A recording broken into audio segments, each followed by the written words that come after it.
On a foggy night, three paranormal investigators sneak onto the forbidden Poveglia Island Asylum off the coast of Italy. But what they find will haunt them forever. Before we begin, click the like button to make sure you're on the nice list this year. The year is 1920, and Venice has a problem. People are getting sick with a terrible disease that kills with an unrelenting fever and blood poisoning. It's called the Spanish flu, and thousands of people are dying every day. The city needs somewhere to quarantine those who have come down with the fever, so they do and spread it to the rest of the population. What they need is a quarantine zone. Authorities turn to Poveglia Island, a small island in the Venetian lagoon, just a few miles off the coast. In the 18th century, it was used as a quarantine zone for ships coming into Venice. Now they're going to use it for a different purpose. The buildings are old and run down, and they're going to need a lot of work to get them up to code. But there's no time to waste. They begin construction immediately, and soon have a makeshift hospital up and running. As the weeks go by, more and more patients are brought to the island. Some come in relatively healthy condition, but most are barely alive when they arrive. Those who do survive their illness aren't the same ever again. Many suffer from permanent brain damage as a result of the fever. The doctors want to study these cases, but there's not enough money for that. Instead, they simply keep the patients locked up in the hospital. And so Poveglia becomes an asylum. In the following decades, the asylum expands and more buildings are constructed. But now it's clear there's another problem. There isn't enough money to properly staff the asylum. Doctors and orderlies come and go, but most stay only a few weeks before quitting due to the amount of overtime they expected to put in. With little oversight, the remaining staff quickly become overworked and underpaid. Things start to go wrong.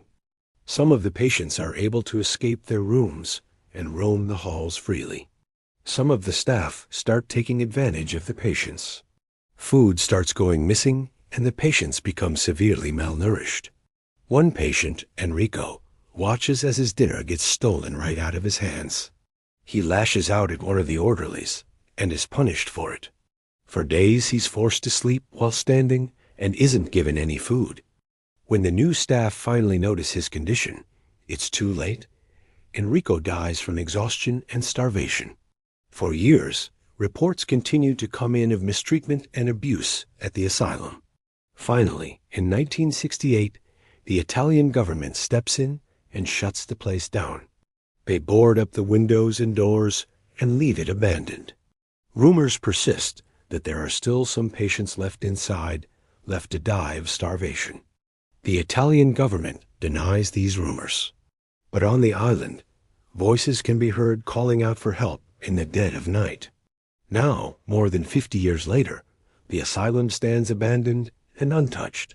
No one dares go near it. That is until one foggy night when three paranormal investigators row their boat to the island. They slip inside undetected and start to explore the grounds. They find a metal detector and use it to search for buried treasure. It doesn't take long for them to find something strange. Beneath the floorboards, they discover a small wooden box. Inside, they find a leather journal. They open it up and begin reading the faded pages. They learn about Enrico and the other patients who suffered and died at the asylum. Shaken by what they've learned, they decide to leave. As they explore the building, they notice scorched walls and bloodstains all over the place. They find sealed-off wards filled with gurneys and surgical tools covered in what seems to be dried blood. The deeper they venture into the asylum, the more disturbed they become.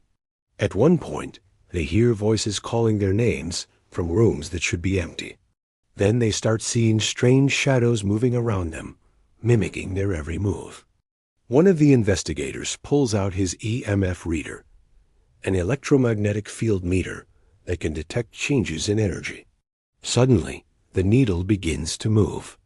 It seems like whatever is haunting this place might be trying to communicate with them.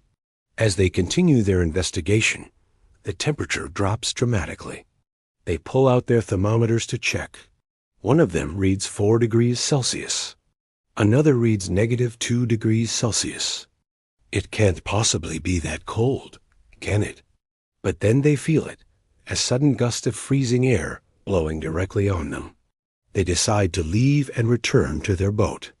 But when they get outside, they find that the fog has gotten much thicker. They can barely see the shore.